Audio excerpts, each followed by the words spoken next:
Hello and welcome to Emerging Possibilities for Bulk Energy Storage. I am Dominic Liberator with CPI, and I will be taking you through a few housekeeping items before we get started here with our moderator and panelists. So first, what is NARUC? NARUC is a National Association of Regulatory Utility Commissioners. We are founded in 1889. Our members are the state regulatory commissioners in all 50 states, and the FERC and FCC commissioners are also members, and NARUC has associate members in over 20 other countries. We regulate electricity, natural gas, telecommunications, and water utilities. So what does our department do? Center for Partnerships and Innovation. Essentially, we are a grant-funded team dedicated to providing technical assistance to our members. We identify emerging challenges and connect state commissions with the expertise and strategies they need to be successful.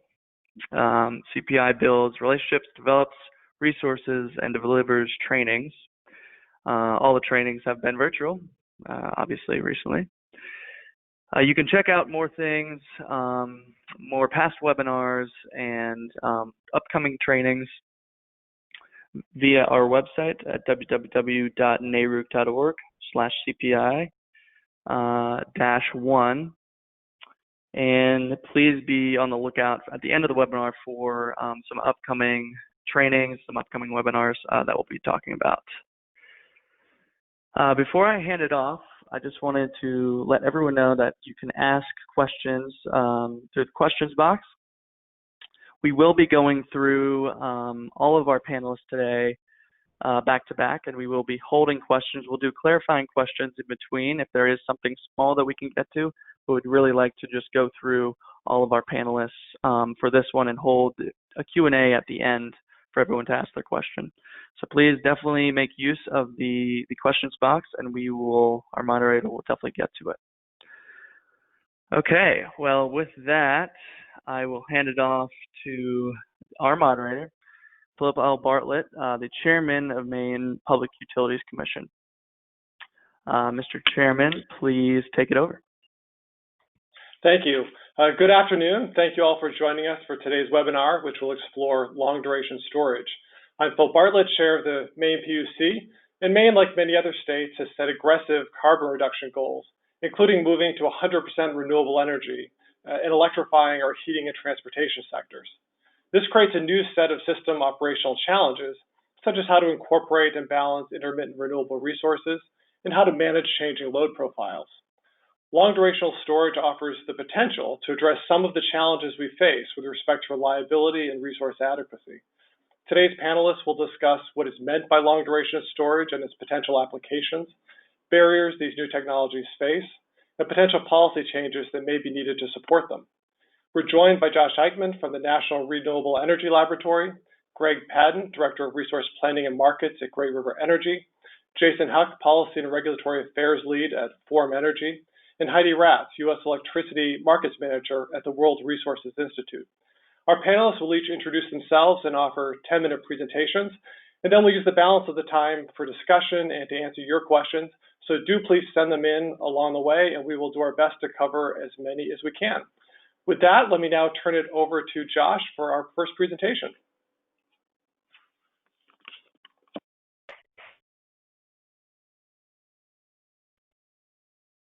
Thank you very much. So I'm Josh Eichman, Senior Research Engineer at NREL, the National Renewable Energy Laboratory, where we work on a variety of grid integration aspects for new and emerging technologies like long-duration and seasonal energy storage, as well as electric vehicles and a variety of things. So I'm happy to get the opportunity to talk to you today about some of the work that we've done and where we see this space moving into the future. Go to the next slide. Thank you. So the first question is really, why are we interested in this topic? So I'll provide a brief snippet. I assume that everyone else will also contribute to this knowledge, but in general, we see a mismatch between supply and demand at the daily level. So depending on whether you have flexible or inflexible generation and flexible or inflexible load, you get a mismatch between those two. And also, importantly for the talk today, for seasonal mismatch in electricity consumption and demand. And then in addition, we see some challenges with resiliency for multi-day and extreme events, for which there's very few solutions. If you have several days of a wind event where you're not generating any electricity from that, how do you accommodate that while being able to use a renewable source? So that limits your options, and the technologies we're talking about today is one way to improve that. So I'll also provide a little bit of clarification by what I mean and by the long duration and seasonal storage. So we break it generally into 3 bins. You see a kind of distinction drawn here, where on the figure that you see, the left side looks at the applications, and then the right side looks at the technologies, and these overlap, so you can see which technologies are generally providing these services. This isn't a hard and fast rule, but just a generality. So again, we've decided to, roughly categorize these into 3 areas: short duration, which is less than 10 hours at rated discharge power. So that would be your lithium-ion batteries and your flywheels, supercapacitors,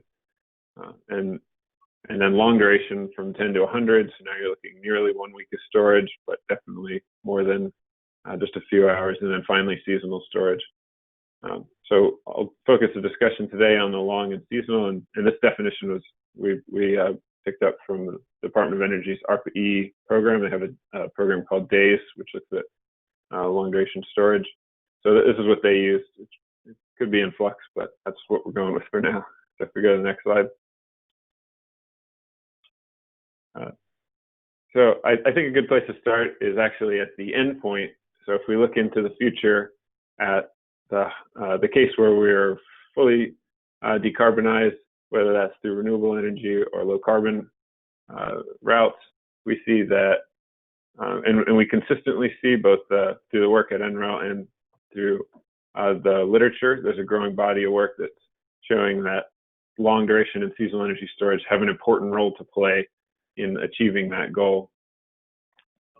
So you can see some work that we're working on the screen here. So the left image, it looks at a optimization for a portfolio solution of storage to meet the desired renewable energy target, and that's based on power capacity. So we're talking megawatts, gigawatts, and you see that there's a healthy mixture of the different technologies. So it's unlikely that one technology is going to run away with the entire market, and each serves a slightly different purpose.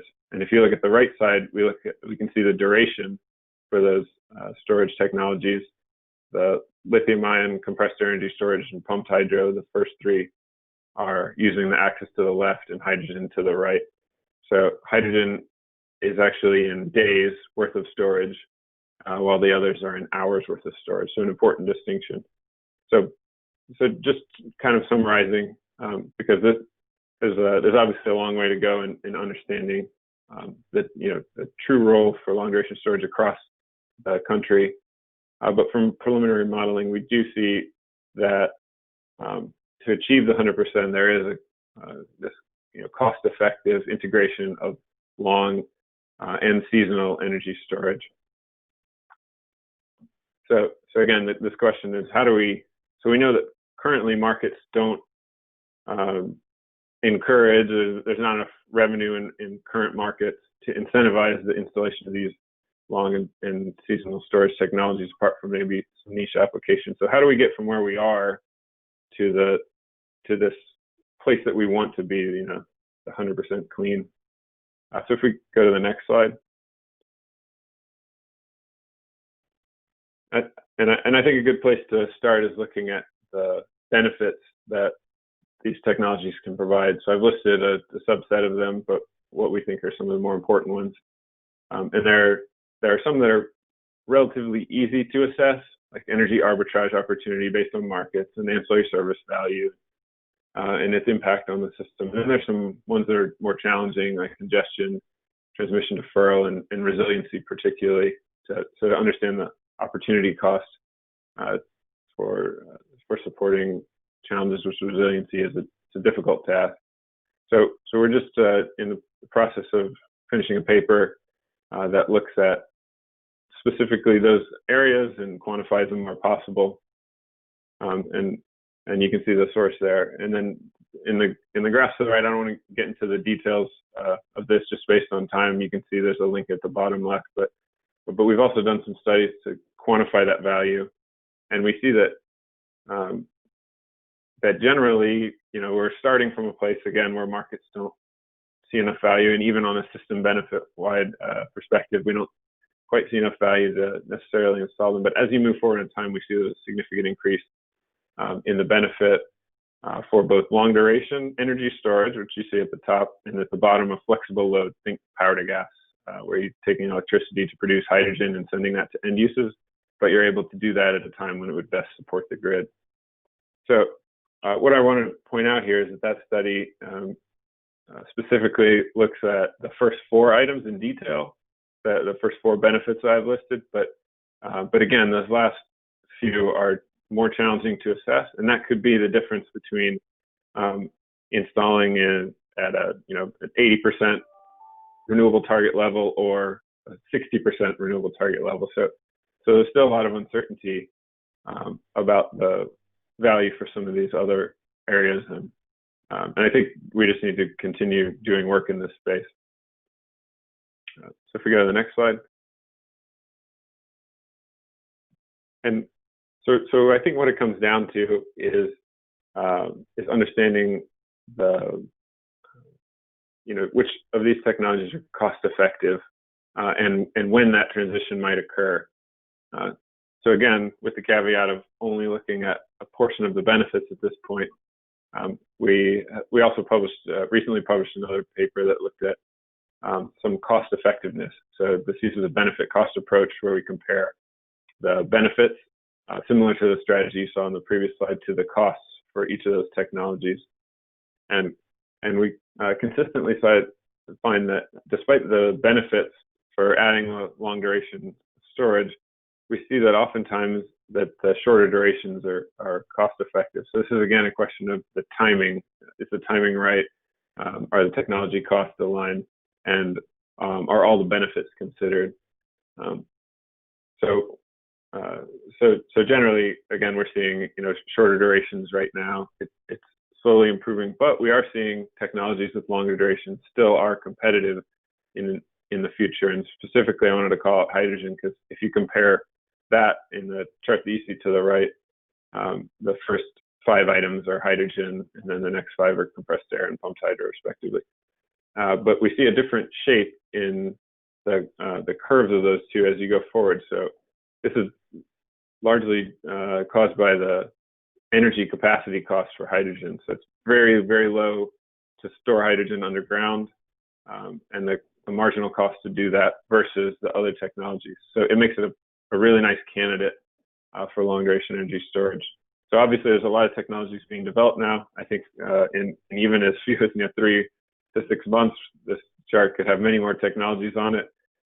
But just wanted to point out that that's one of the really important things. It's a low energy capacity cost or low cost of storage when you're looking at longer duration. So if we go to the last slide. So I just wanted to really look at bridging the gap between today's power system and the power system for the future. And just wanted to leave you with 3 items. I think looking forward, if we want to make some changes, I think making sure to integrate long duration and seasonal energy storage into the consideration for grid planning operations models is a very important step.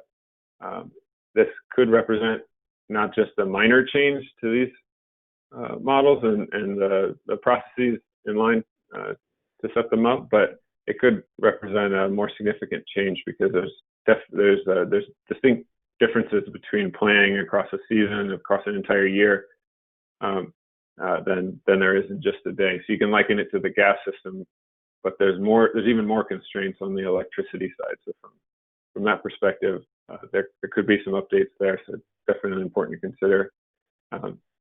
Second, I think expanding our understanding of the range of benefits that these storage technologies and flexible loads even can provide, I think is an important step. Again, there's some that are simple and some that are more challenging. And I think, that's really incumbent on the research community also to help push that forward. So we'll be doing our part.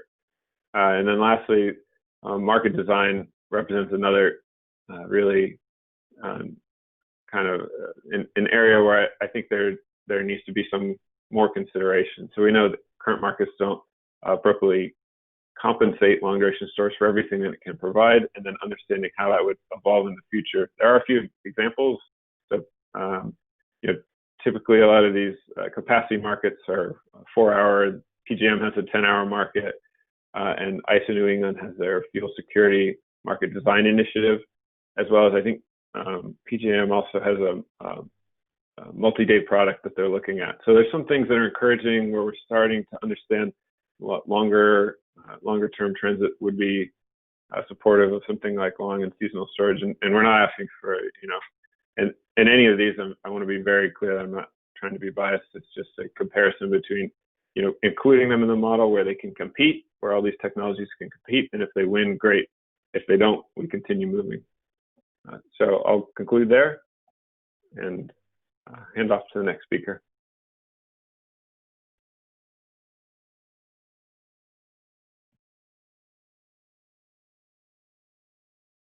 Wonderful. All right. Can you hear me, Commissioner? I'll get started. Yes, great. So, all right. Thank you. My name is Greg Padden. I'm with Great River Energy here in Minnesota. Really excited to spend some time with you this afternoon and share a few insights on a project that we're really excited about. Next slide, please. Great River Energy, for those of you who haven't heard of us, is a generation and transmission cooperative located in Minnesota. And, a couple of unique things about us. Our portfolio of generation right now is about 3,000 megawatts. Our members' load peaks at about 2,200 megawatts in the summertime, and very close to that in the wintertime, about 2,000 megawatts in the wintertime. As a cooperative, we are member-owned, we are member-governed, we are member-regulated. We are a not-for-profit, so everything that we do is for the benefit of and at the expense of our membership. So we're very mindful.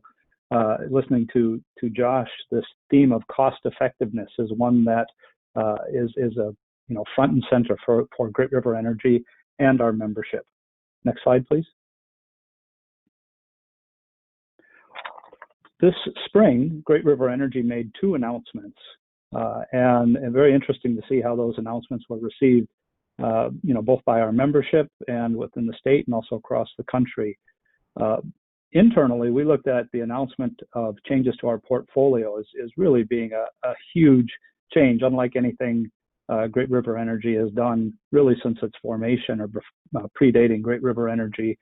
Of that 3,000 megawatt portfolio, we announced the shutdown of Coal Creek Station, our largest coal plant, roughly 1,100 megawatt plant in North Dakota, and that will be shutting down in 2022. We announced a significant increase in the amount of renewable generation in our portfolio, almost all exclusively wind. And you can see that's what those arrows are on this chart, is showing our progression from just a very modest amount of wind, 20 years ago, 140 megawatts or so, to 650 megawatts this year, and within the next, by 2025, have over 1,700 megawatts of wind in our portfolio. And that's really, these changes are primarily driven by economics, by the economic benefit that it provides our membership, and by the value that we see low cost wind in this area bringing to our members. And then at our core, for reliability, we are relying on a fleet of natural gas peaking plants. These plants are modern plants, but they are, from an energy standpoint, only providing 3 to 5% of our energy over the course of a year, but really critical assets when it comes to providing that reliability in today's market with this portfolio that we are planning on. Next slide, please. So, to tee up to getting to our decision on the storage project, You think about our membership, you think about our portfolio, you also think about the market that we operate in. We are in the MISO market, particularly the MISO West region of that market, and really much like our portfolio, unprecedented change in the MISO portfolio. I just pulled up on their website right now the interconnection queue, just to give you a sense. The MISO market has peaks at roughly 130,000 megawatts in the summertime is their peak. Have almost 200,000 megawatts nameplate of generation in that market. And right now, in MISO's interconnection queue are 714 projects, totaling another 107,000 megawatts of generation, driven, overwhelmingly by solar and wind. So, huge change coming in the MISO footprint. We are seeing retirement of other legacy fossil fuel plants, much like Great River Energy with our coal plant. And those are being driven by the economics of low-cost renewables in this market. So we're seeing, not only change in GRE's portfolio, but also big change in that MISO market. That as we start planning for this future, not as we start, right? Because planning is a constant and continual process. But very much the future we are looking at now is significantly different than the one we just envisioned 5 years ago. Next slide, please. So as we started looking at different resource options, we have been monitoring storage and looking at storage and how storage may fit in Minnesota.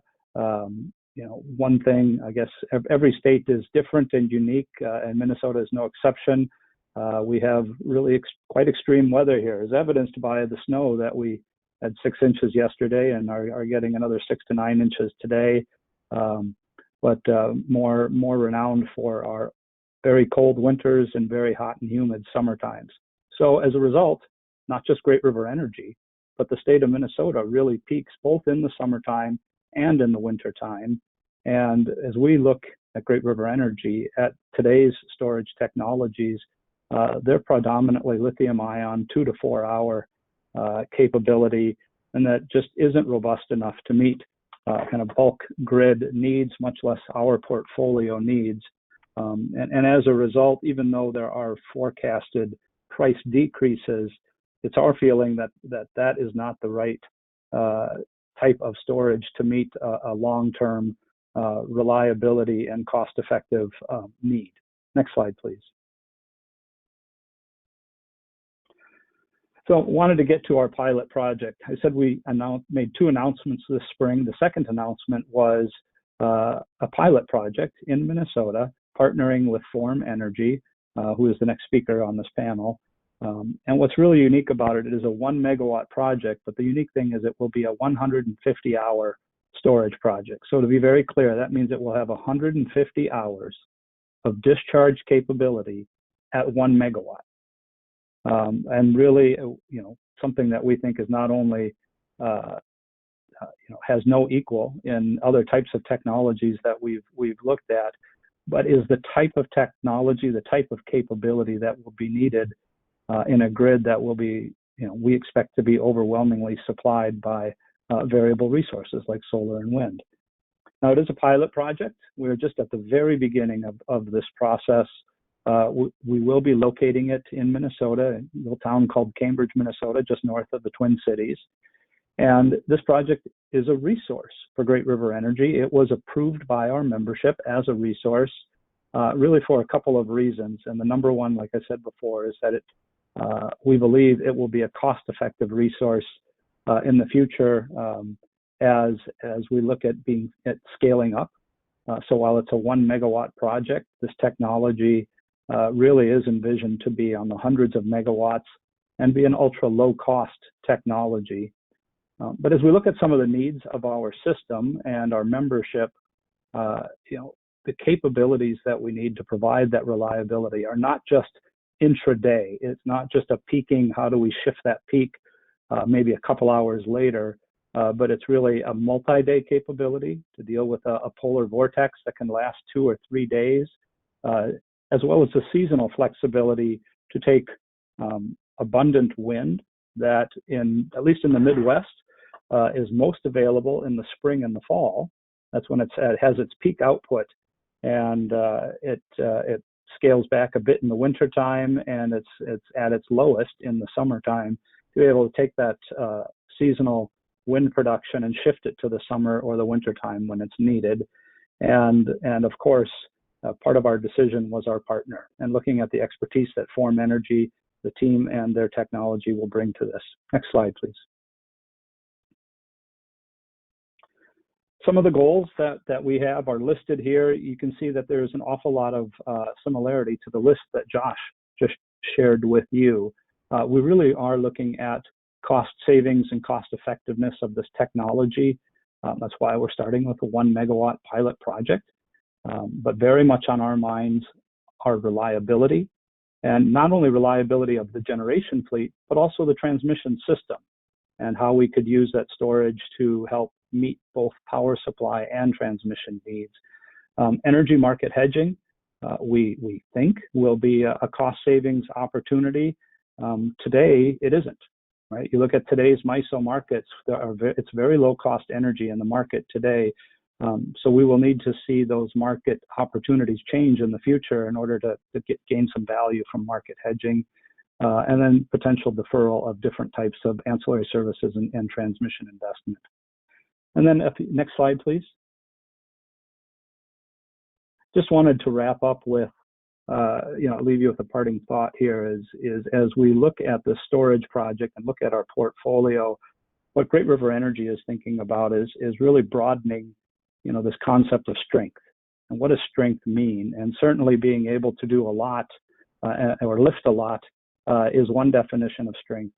But having the flexibility to meet different needs, to provide resilience, and the flexibility to capture different economic value opportunities is another type of strength, and one that we think long-term is going to be more beneficial for our members and ultimately have a greater economic value.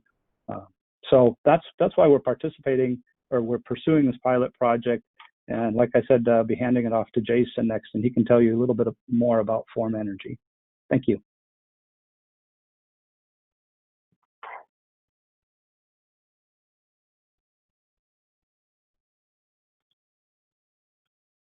Thanks, Greg. My name is Jason Houck, and I'm the Policy and Regulatory Affairs Lead at Form Energy. The Form is developing a new class of ultra-low-cost, long-duration battery energy storage systems, and our goal is really to enable 100% renewable energy grids that are reliable and affordable.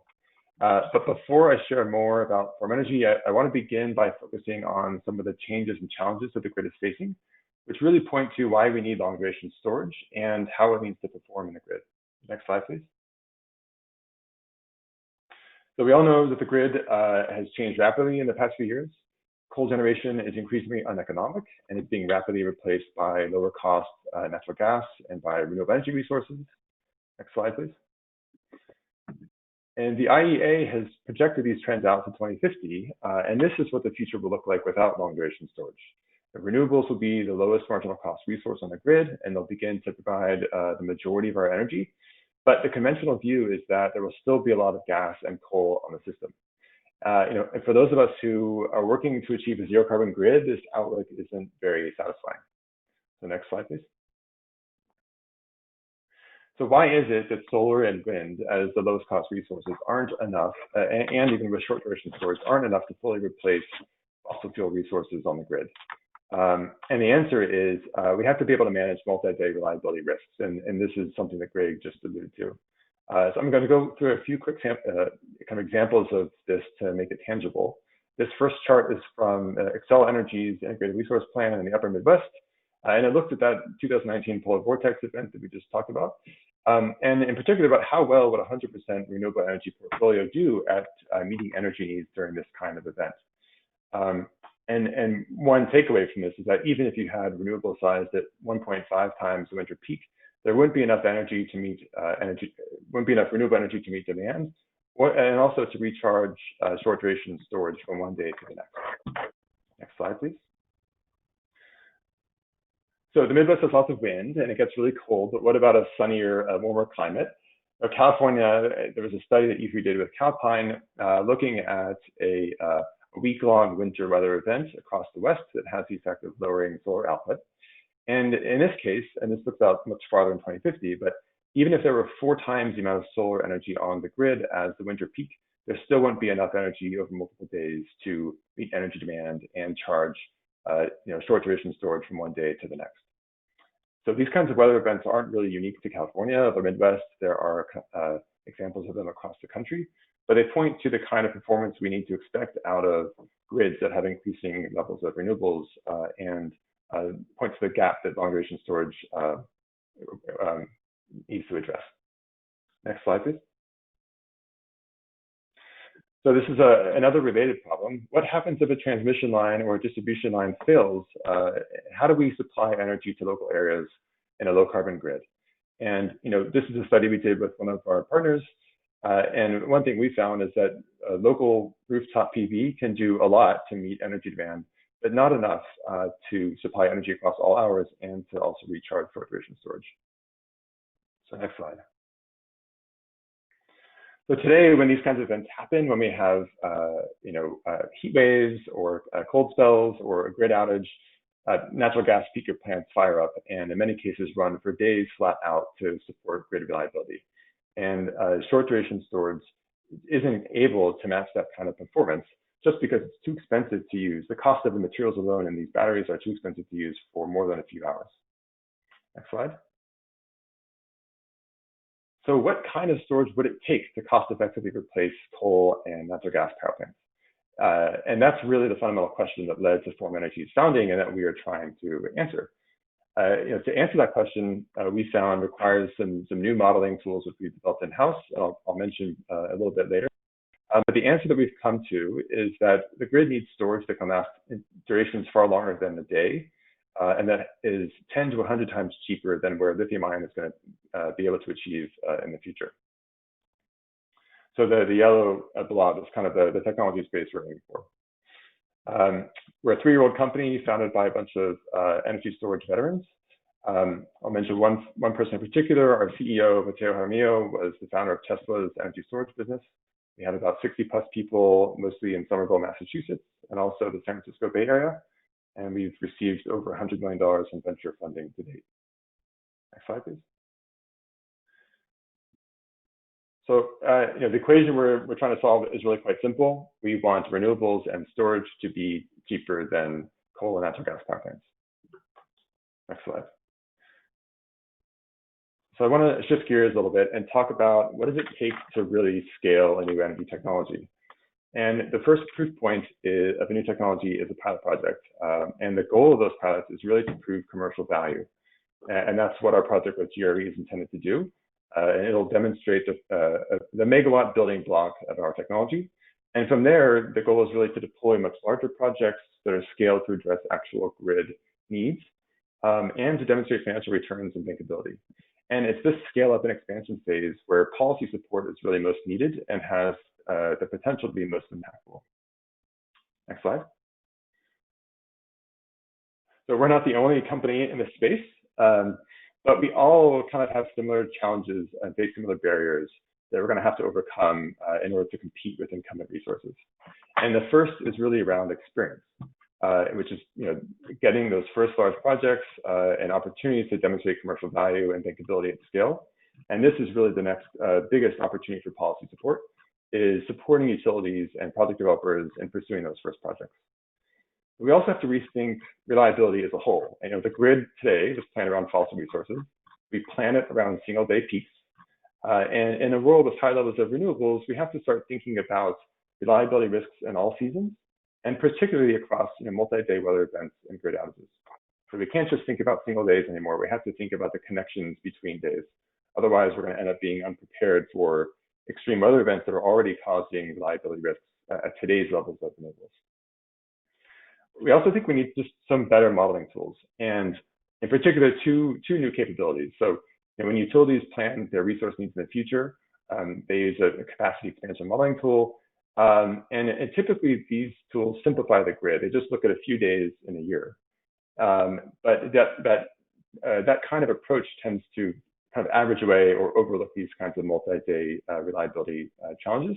And so we think future tools need to have two functions, two capabilities. One is to model a full year of grid operations at hourly resolution, and the other is to optimize across different kinds of different weather years that are likely to occur.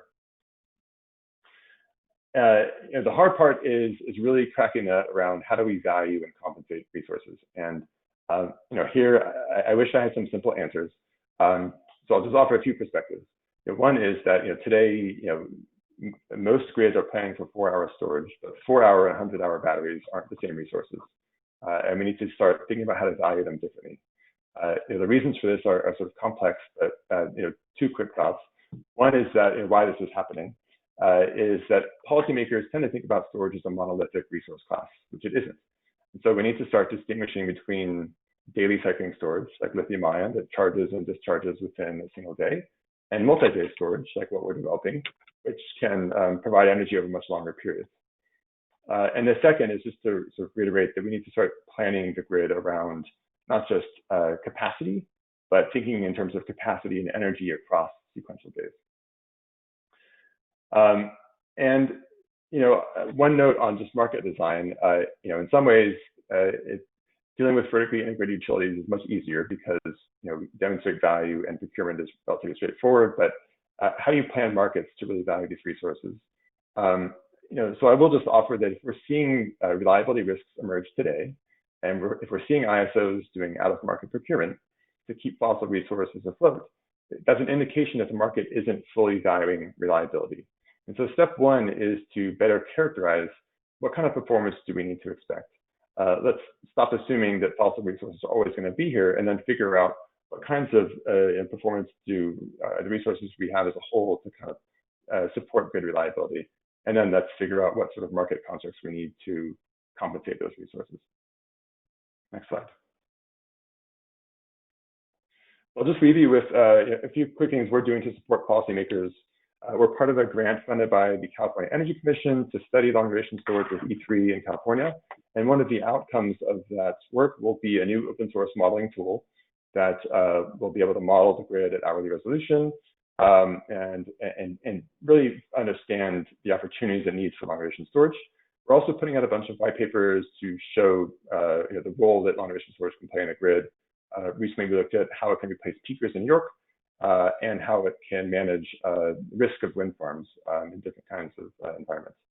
And we'll be putting out another one focused on best practice modeling to understand low carbon grids. Thank you.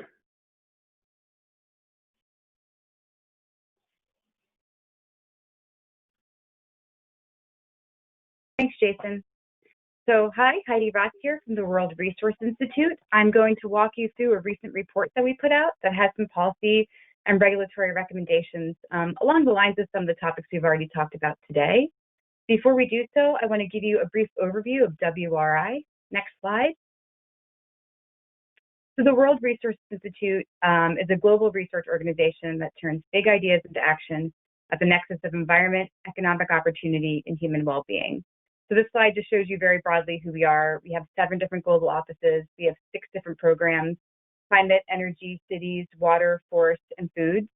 And it's not on here yet, but we now have an oceans program as well. Next slide. So I specifically work on the U.S. energy team. So to give you a little background on where we're coming from, our team not only provides research and resources related to the clean energy transition, we also work with various parties to move these ideas forward and foster collaboration. We do have a history of working with large corporate buyers on their clean energy goals and their purchases. We also partner with utilities to examine their strategies for decarbonization. And most recently, we started working with cities on their ambitious clean energy goals. And then finally, all of this work is supported by development of research or tools that address the barriers to clean energy and renewable energy. I'm also part of our climate team that's not covered here. They have a bit of a stronger focus on analyzing deep decarbonization scenarios and developing education at the federal and state level. Next slide. So our recent issue brief is actually a collaboration across both teams. So we recently released the role of long duration energy storage and deep decarbonization policy scenarios. And the focus here was really providing a digestible summary of where storage is today and what are the considerations that are relevant to making sure that policy and regulation supports long-duration storage evolution. So what we covered is the status of storage deployments already. We reviewed current drivers, and we discussed ways that storage technology can evolve to meet the long-duration needs. So like others on this call already, we have the same definition really, long-duration storage being over 10 hours. And then for us, we were thinking midterm needs is more about days of storage to meet renewable integration, and long-term needs for deep decarbonization being weeks of seasonal storage once you get to above 80% clean energy or renewable energy. So then finally, we offer recommendations on how to advance long-duration technologies towards a clean energy future. And then I'll note for us, we wanted to make sure this was really a brief issue brief. So for us, like the policy recommendations at the end are really just a starting point, and I look forward to talking to other parties to flesh them out more fully. Next slide. At a very high level, the role of policymakers and regulators we ended at, we saw there was a role in widening the range of options. So there's still a lot of uncertainty today about the technologies we'll need and what will be most cost effective as we get to those deeper decarbonization scenarios I mentioned. So making sure we're providing some optionality and allowing storage technology to evolve is important. There's also a focus on understanding regional grid needs. That will help us improve our methodology for understanding regional grid needs, and also we might need to develop new types of studies. There's also a role for policymakers to support and encourage innovation in storage technology. So this role will help us better understand technology options, performance, and cost. And then finally, there's a need for new financing and procurement models. So this issue brief does try to highlight the ways that long-duration storage is different from current storage on the grid. So it's going to operate different from lithium-ion-based resources that are being dispatched mostly for ancillary services. Next slide. So before we dive into the recommendations, there's a lot that I'm not going to cover that was in the issue brief, but I do want to give you an overview of the kinds of levers we looked at, because we did do a review of the current things that are driving storage onto the grid. And we reviewed federal, regional, and state levers for policymakers and regulators. So at the federal level, we looked at the role of incentives and demonstration projects. We looked at specific efforts such as ARPA-E or the Joint Center for Energy Storage Research Support. We also know that storage experts have argued that this work at the federal level is underfunded relative to its importance, and that definitely needs to be expanded. We also took a look at the role of organized wholesale power markets and how they determine the revenues that storage projects can determine or can earn. And I think we talked about that a little bit on the call already. There were some great examples of reliability products that are being offered by different markets and how that needs to evolve. I'll say really briefly, we did look at an example at PJM. We looked at how their frequency regulation market drove batteries to meet that need. So between 2012 and 2016, a lot of batteries flooded this market pretty quickly because the frequency regulation market was pretty shallow. And what happened is a lot of the resources also that entered once it was full, they were cycling so rapidly that degraded the batteries and shortened their lifespan. So while this is very different from the way long-duration storage is going to operate, it's worth noting because it highlights the disconnect between markets and optimizing storage resources. There's definitely work to be done there. And then finally, we also looked at state level, including legislative and PUC.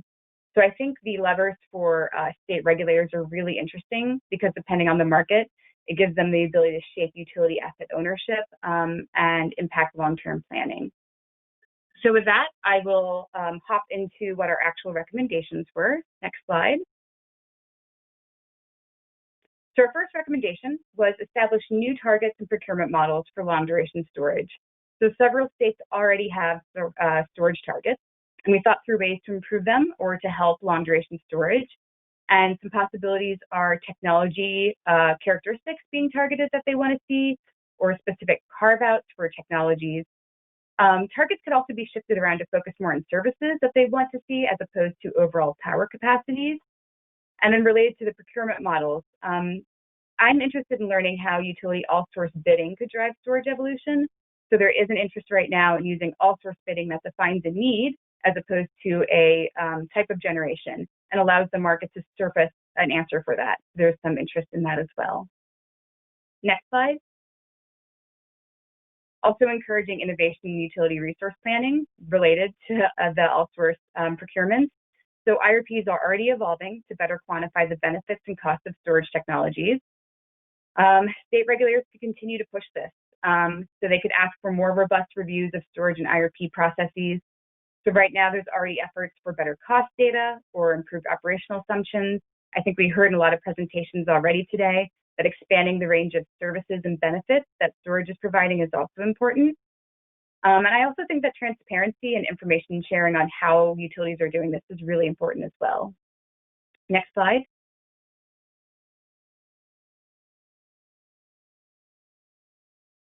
So we also have recommendation about maintaining reliable funding for storage RD&D, resource deployment and development. So the federal government can play a strong role here that perhaps right now not all utilities and developers can. And it's important to have this like pipeline of RD&D because it creates technology improvements that we can depend on. The Department of Defense might have a really good role here to play. They already have storage experience and they could also benefit from the resiliency benefits of long duration. We also explored ways that RD&D can be deployed at different stages of technology development. So that could be one tool for thinking of ways to create technology diversity. Next slide.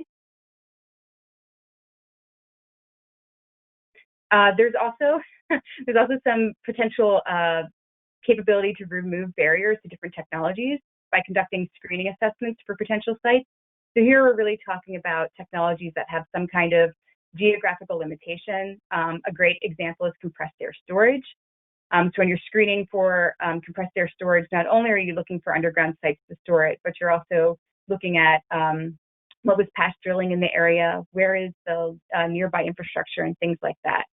So having federal or state government take a role in that initial screening could help remove that barrier. And I think overall, just understanding the land use issues related to deep decarbonization, higher penetrations of renewable and long duration storage could be very useful. Next slide. So I think we heard also earlier in other people's presentations, driving sophisticated modeling of storage services. And also I mentioned the regional need for regional studies. These are both important.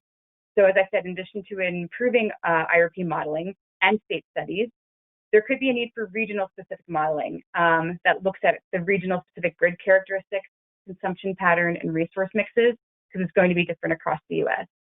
And then also deep decarbonization studies. They should more robustly model storage contributions and also interactions with non-utility sectors. Next slide. And then finally, enabling financing that better matches the needs of long duration storage assets. So days or weeks of storage, that kind of project has higher capital, it has higher financial risk, and it's not used the same way as storage we see the most on the grid today. So there could be a need to find financing models that match this infrastructure. It could be, or these kinds of projects, it could be more similar to financing models used for infrastructure like transmission, and it's definitely something that should be explored. Next slide. Okay, so those were the recommendations. I think just overall taken together, we see a role for policymakers to drive innovation, encourage cost reductions, and better assessments of storage benefits to increase this optionality of options so that we can maintain reliability in future deeply decarbonized grids. And there's pathways using research and development, demonstration projects, and regional studies. And then also, as I said before, new approaches to financing, planning, and procurement could really help reduce barriers to adoption. I think with that, I will hand it back to Commissioner Bartlett. Thank you so much, Heidi, and thanks to all of our panelists. You packed a ton of information into a very limited amount of time, which we really appreciate. I'll ask all our panelists to go ahead and turn on their videos so we can do a little question and answer.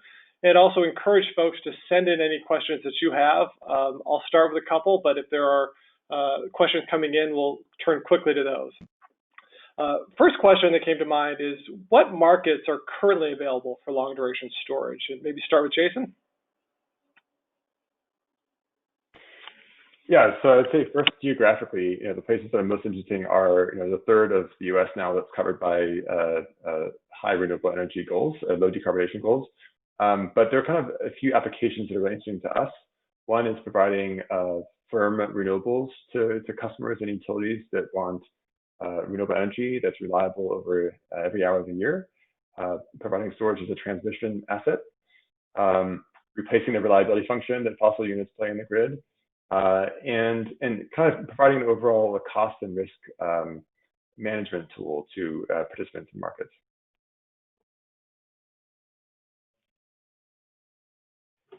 Great, thank you. Heidi, perhaps you could tell us a little bit more about some of the modeling that exists that regulators in states can use as they're trying to evaluate how best to incorporate long-duration storage. Yeah, so as I mentioned earlier, IRP modeling is really important, and there's definitely advanced steps happening there, so integrated resource planning. Also, when we were doing a review, we saw a lot of states doing state-level assessments of storage potential or what deployment could look like. But within those studies, and we saw, I think there's like 9 states who have done them already, there were calls to action for more collaboration, more regional modeling. So there could be a role for RTOs to help in that kind of modeling, or just states together. I think a state-initiated study is, going to stay within state bounds, whereas utilities go past that. So I think we could get creative in our thinking. But I think maybe Jason or somebody else might want to talk more to the technical side of the modeling. I think I answered the who. Yeah, I mean, I mentioned briefly that we think there's just some core improvements that we need in models as a whole. The tools that are being used in most planning processes today are, they're great for modeling a grid with mostly fossil resources, not so good with high levels of renewables. And I think all regulators should be asking their utilities, and MISO should be examining this too, is how well do the tools we have today really understand these multi-day reliability or weather events that are occurring and that will become increasing drivers of reliability risks in the future. And so step one is just making sure those tools can capture sequential multi-day periods. And two, when I worked at the CPUC or LIGO, when we did planning, we did dozens of different sensitivities and never really had the ability to optimize across those sensitivities. And so making sure that the tools that we use in the future can surface portfolios that are low cost in all the different scenarios that we think might likely happen in the future. Thank you. Commissioner, could I add in too, just as another thought, as you think about modeling, certainly the long-term resource planning modeling is important, but equally or maybe even more important will be the day-to-day, week-to-week modeling that the ISOs are doing as they're looking at meeting day-ahead and real-time energy needs and looking at some of these weather patterns that are coming along. It certainly, more work will be needed to develop modeling tools for them. And as part of it would offer a much larger discussion is needed on who is making decisions about utilization of storage, right? Because one of the key differences with storage as a generation owner, right, we have pretty good information about the cost to operate our generating facility, the fuel costs, the labor costs. Storage is entirely dependent on when you choose to charge that asset and how long you choose to charge it, and it's just a much more dynamic type of resource. And so I think some of those respective roles and responsibilities are going to play in as well to the different types of modeling needs. And to build on that, a question that came in from the audience, Greg, is how is GRE doing cost allocation for your pilot project?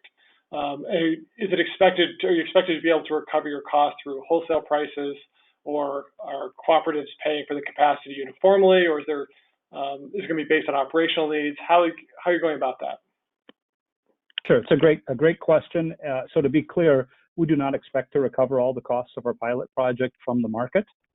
So we are a member-owned and member-funded organization, so the cost of that asset will come from our membership, and that's exactly why we needed their approval to enter into this pilot project with Form Energy. It's a pilot project. It's very much being done with a view to the future and spending a modest amount of money today to get a much better understanding of what potential options we would have in the future. So that's why we're starting with a 1 megawatt project. 1 megawatt won't solve any of our capacity needs from the shutdown of a 1,000 megawatt coal plant. but again, we view it as a stepping stone to hopefully having much larger projects, in the latter half of this decade. Great, thank you.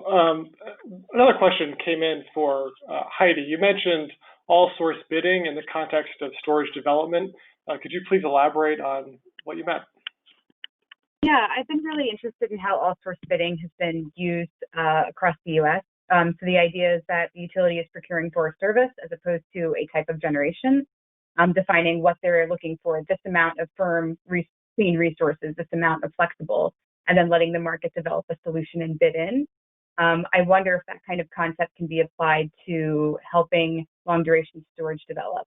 So it's certainly something that I'm interested in, and I think others are as well. Thank you. Another question for Jason, maybe you can kick this off and others can add in, but could you tell us a little bit more about the characteristics of these new resources? Is the charge and discharge fairly constant, or can they be charged quickly and discharged quickly if needed? What's the anticipated useful life of them? Well, so on charge and discharge, I think there are some misconceptions out there about what long duration storage does. So I just want to, if the question is getting at this, on a day-to-day basis, we expect our systems to be charging a little bit, discharging a little bit to kind of support daily grid balancing needs. But in periods of like spring and fall, when it's excess renewables, to be doing a little bit more charging on net and discharging, and to be performing kind of seasonal shifting in that manner, and then potentially keeping reserves of energy on hand for extreme weather events. It is possible to charge and discharge sort of, I guess, at different rates. That's something that I, as a policy person, I'm not totally versed in, on the engineering side, but it's not. They don't have to be totally occur at the same rate. I think every sort of storage technology can manage that a little bit differently. And the last question was on useful life, and I think what we're planning for is a 20-year useful life, just like any other energy storage or energy asset.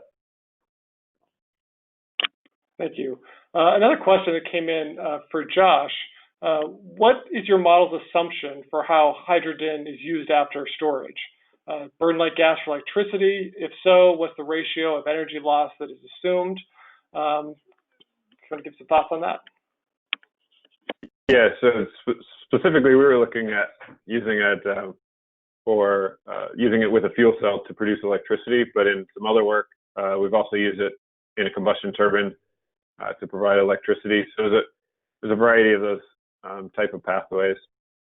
But I do want to just real quick on the previous question. I also want to draw attention to Jason's point with respect to the fact that these storage technologies don't have to just do seasonal storage. They can do daily arbitrage as well as the seasonal storage. There's some technologies that like thermal storage technologies that you might not want to do that with because of the manner that they're cycling. Like if you're putting heat underground, you don't typically withdraw, you just put it in for a long time and then withdraw it.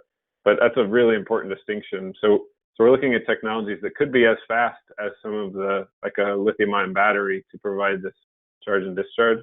So they're really quite promising as far as the portfolios of services they can provide. Thank you, and I'm sorry to say that we are rapidly running out of time. I do want to thank all our panelists for joining us and for this discussion. I think kicks off a lot of issues we're going to be talking about a ton about in the coming years. And with that, I will kick it back to Dominic. Great. Thanks so much, Phil. And thank you, panelists, for taking the time to speak to us today. For upcoming webinars, I will point to you to this slide. We will have Where the Wind Blows, Offshore Wind Outlook for State Regulators, November 19th. And then another webinar on threat information sharing around cybersecurity, December 10th. We also have a few updates for you. The National Council on Electricity Policy will also have a webinar, Introduction to Wholesale Markets, October 26th, 2020, from 3:30 to 4:30 p.m. And their annual meeting is also coming up December 7th through 9th, so definitely go to the website for any updates for that. We have a report that just was released, Battery Storage Technology Adoption and Electricity Utility Structure. Find that on our website, and we will have one coming soon on AI for natural gas. We also wanted to make known, and please be sure to download this so you can make use of all these links. We have this slide deck is already in the handouts, so you can find it there if you want to jump on all these links right now. We have DOE funding opportunities, notice of opportunity for technical assistance to support hydropower decision making, and we will have a webinar for that November 4th at 2 p.m. Just informational. With that, we have the end of this, and thank you all for joining us, and we hope to see you again on an upcoming webinar. If you need anything, reach out to me, dlibertor@naruc.org. Thanks so much. Bye.